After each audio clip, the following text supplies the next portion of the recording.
There's something about that riff. It's dark, it's hypnotic, it's got a tension to it, something that just doesn't want to let go. And that feeling has a name we're going to explore. We're going to strip that riff right back down to its bare bones, 2 strings, 1 finger, so we can really dig in there and see what's going on. Here's the skeleton, the melody on its own.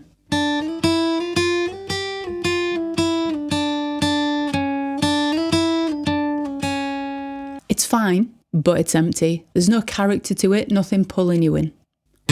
Once we add this, everything changes.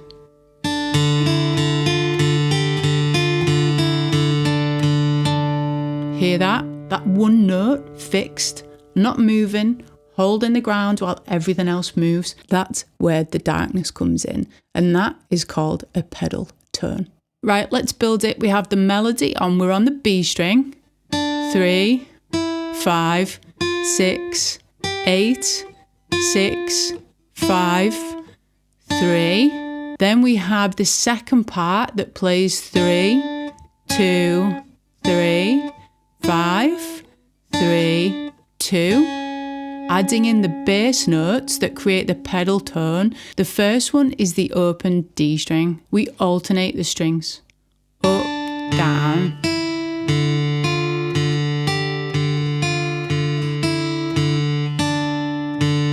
The next step is moving to the A string.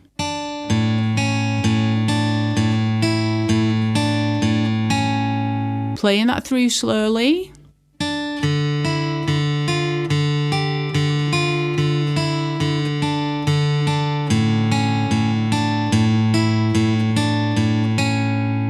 And up to tempo, make sure that note rings out, don't let it get muted. That persistence is the whole feel.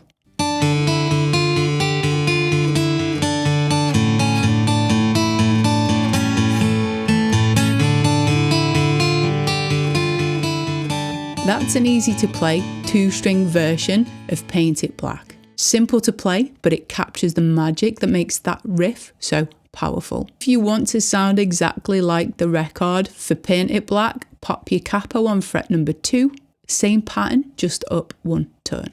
Pedal tones exist in some of the biggest riffs and songs you can ever imagine. Kashmir is one of them by Led Zeppelin. On the other end of the spectrum, they're used in Everybody Wants to Rule the World by Tears for Fears. Once it clicks, you'll hear it everywhere. While you're warmed up, check out this video on 3 upbeat classic riffs that will hone your picking. I will see you next time.